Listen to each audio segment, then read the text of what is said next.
Mesdames et messieurs, bonjour et bienvenue dans notre chaîne YouTube Autonet TV. Nous avons l'honneur de recevoir aujourd'hui une personnalité de vie publique. Il s'agit de monsieur El Hadji Djibril Boubacar. Il est le président du Conseil supérieur islamique et de beaucoup de plateformes de la société civile. À l'orée des élections présidentielles et après la concertation de Madingou, nous lui recevrons pour qu'il donne son point de vue sur cette concertation et sa vision sur cette période électorale. Bonjour à tous. Merci d'avoir répondu à notre invitation. Alors, vous étiez à Madingou avant de parler des plateformes que vous présidez. Comment avez-vous trouvé l'atmosphère dans cette concertation? Merci beaucoup. D'abord, je vous remercie de m'inviter sur votre chaîne. Oui, ma qualité d'abord de président du Conseil supérieur islamique du Congo, j'avais reçu l'invitation du gouvernement et je suis parti à Madingou pour répondre à ce grand rendez-vous de la concertation politique organisée par le gouvernement. Bon, mais l'atmosphère, vous savez que je suis un habitué de ce genre de conférence. Mais cette fois-ci, j'ai noté quand même une grande satisfaction à mon niveau parce que il y a eu le retrouvail de toutes les forces vives de la nation.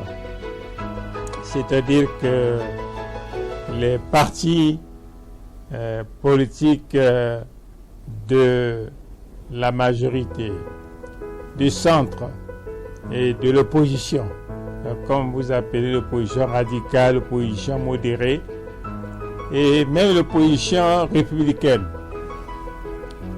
Et sans oublier les institutions de la République, ils étaient tous là. Et la société civile et les confessions religieuses.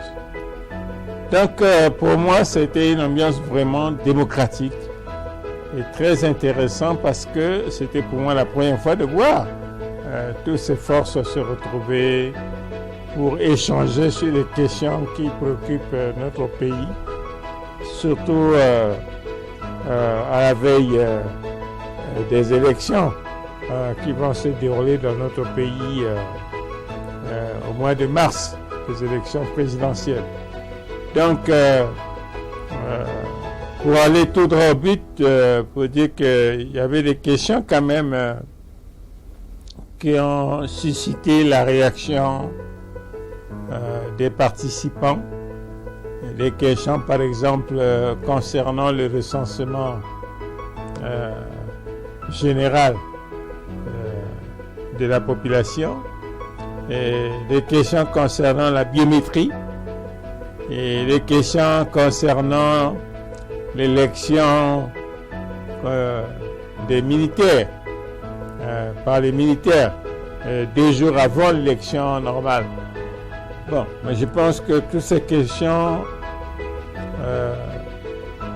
on a senti des débats houleux.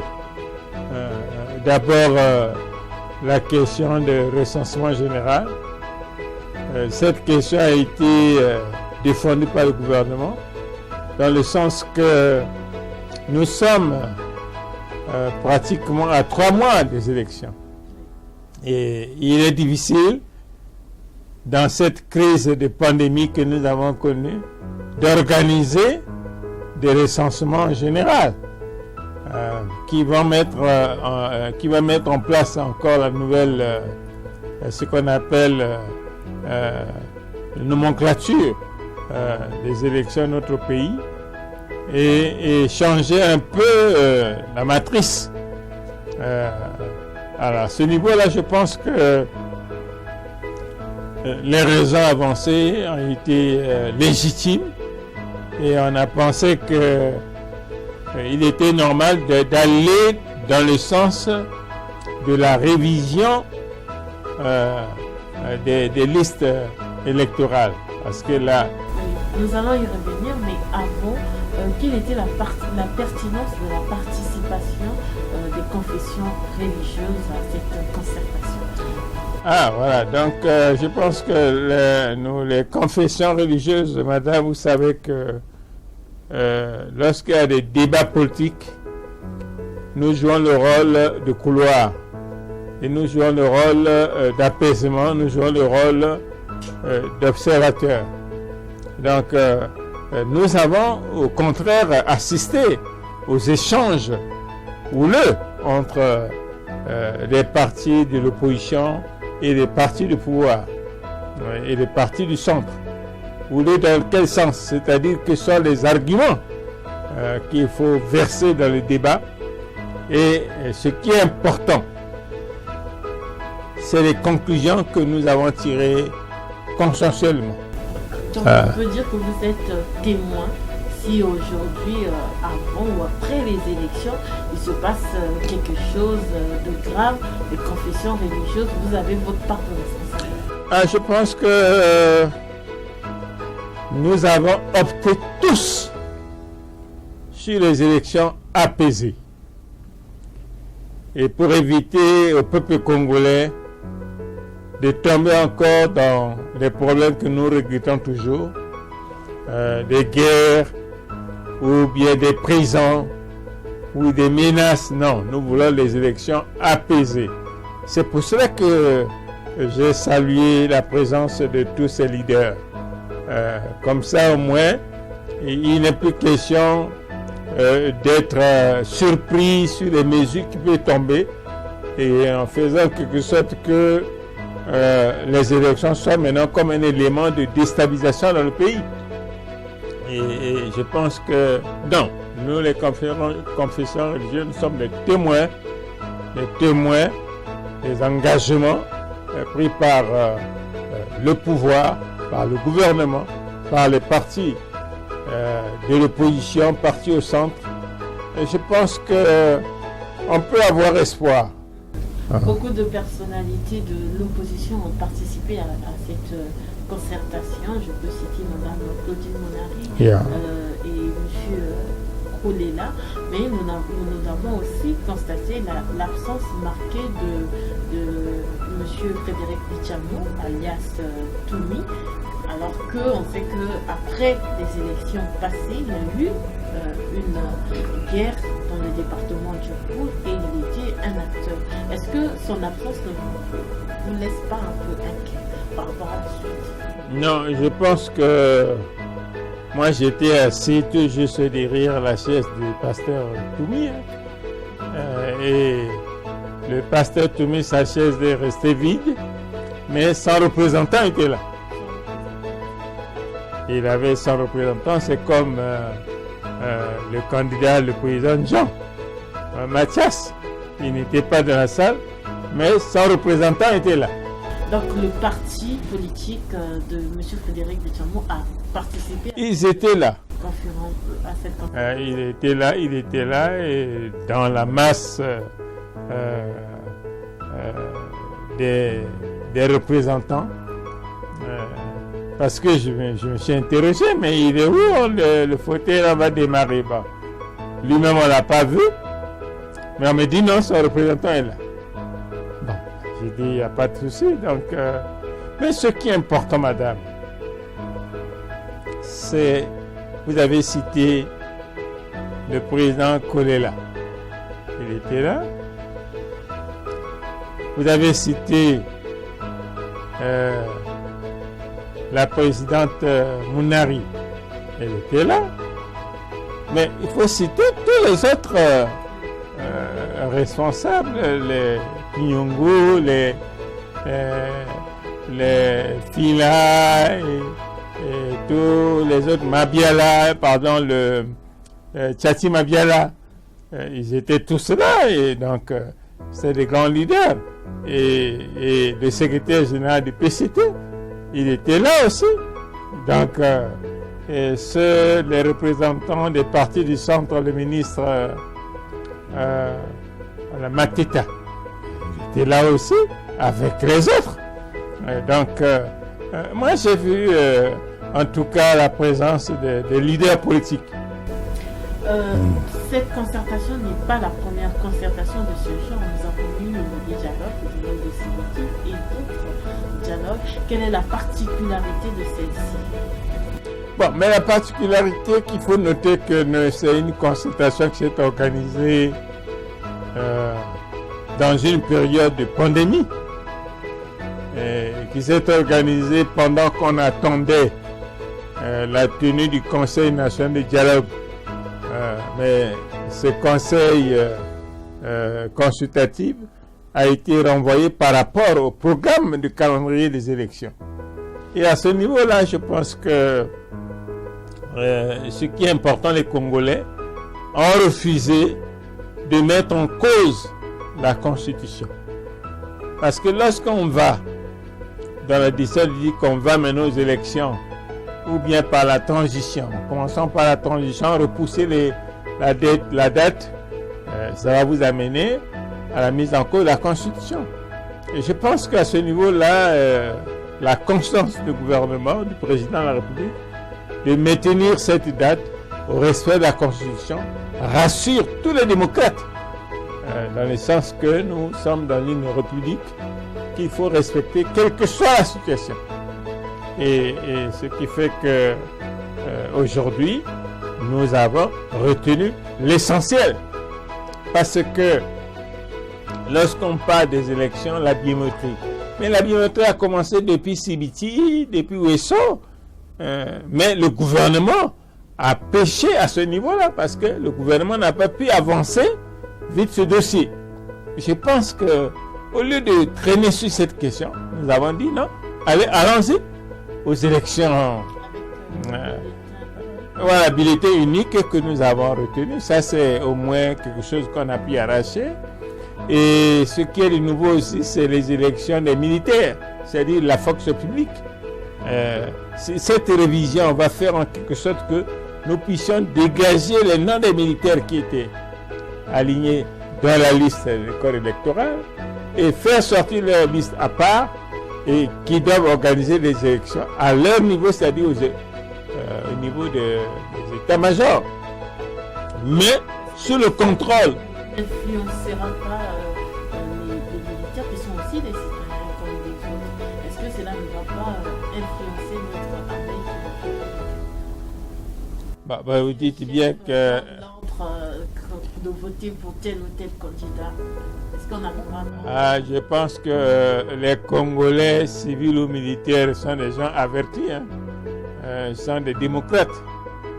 Donc c'est pas parce qu'il y a un officier supérieur qui va donner un mot d'ordre, mais il va s'exposer, il va se faire griller pour rien, parce que les militaires qui sont des Congolais, ils savent, chacun a sa position, ce qu'il veut soutenir comme personnalité politique pour le pays, pour la bonne gouvernance du pays.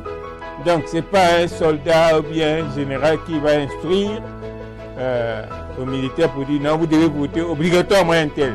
Non, je ne pense pas. Vous savez que la question des élections, c'est impersonnel. Et on n'a pas besoin d'indiquer un tel à voter un tel. Non, je ne crois pas à ça. Mais ce qui est sûr, les élections seront organisées par la CONEL.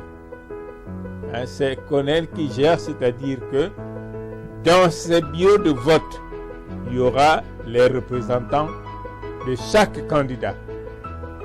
Ici, on ne parle pas des partis politiques, on parle des candidats. Donc de chaque candidat, dans tout le pays.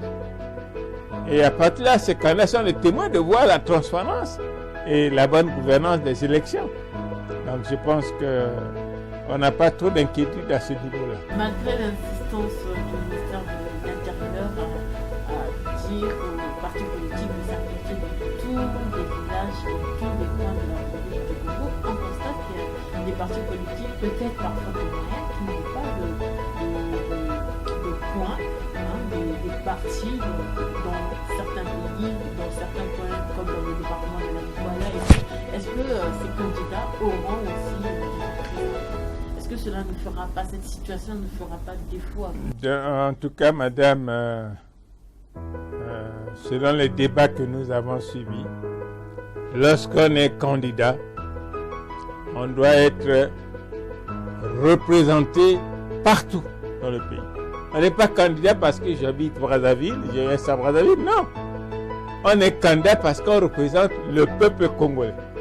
Donc vous devez être capable d'avoir vos représentants dans tous les bureaux de vote de la République. Maintenant, si vous n'avez pas de représentants, tant pis pour vous. Parce que il y aura vos bulletins, il y aura vote, il n'y aura personne pour veiller pour vous, pour faire témoignage. Donc ceux qui ont des représentants, bon, ceux-là vont avoir l'avantage d'être présents et de suivre jusqu'au bout des élections, la clôture des procès-verbaux de leurs candidats. Je pense que c'est une question qui n'a qu'une responsabilité auprès de chaque candidat. Chaque candidat doit être capable d'avoir des représentants partout. Les élections se tiendront au mois de mars. Est-ce que le délai n'est pas très court pour permettre aux acteurs qui seront candidats de se préparer? Ben, vous savez que si on est candidat, on se prépare. On ne peut pas déclarer que je suis candidat et à la dernière minute vous dire que je suis candidat et puis je dois aller aux élections. Non. La candidature d'un citoyen se prépare et on ne va pas pour s'amuser. Et lorsqu'on se prépare, on déclare que je suis candidat. Si vous êtes retenu par la Cour constitutionnelle, bon, vous devez faire face à vos responsabilités. Donc, les délais sont constitutionnels, sont connus de tous les candidats depuis des années. Donc à ce niveau, la personne pourra dire que je suis surpris, bon c'est cool, je ne peux pas de campagne. Non, ça c'est... Non, il faut pas qu'on s'amuse sur les questions des élections. C'est un engagement patriotique et national. Et il faut savoir s'assumer lorsque vous engagez dans ce schéma-là. Votre plateforme, l'œil du peuple, regroupe beaucoup d'associations, beaucoup de citoyens, beaucoup d'individus. Est-ce que pour ces élections, la société civile ou votre plateforme aura une... Ah non, je pense que vous avez bien compris que la plateforme l'œil du peuple est toujours dans le cadre de la société civile. Et jusque-là, nous n'avons jamais déclaré quelqu'un d'être candidat aux élections présidentielles. Nous avons toujours notre rôle d'apporter notre part sur les questions de paix, les questions de sensibilisation, les questions de mobilisation, les questions d'apaisement, les questions toujours d'échange pour essayer d'accompagner la démocratie de notre pays. Mais nous ne sommes pas là-bas pour soutenir soi-disant un candidat quelque part que nous avons désigné. Non, nous on n'a pas de candidat. Et donc vous avez annoncé à votre retour de meeting, vous avez annoncé la reprise des cultes, les mosquées.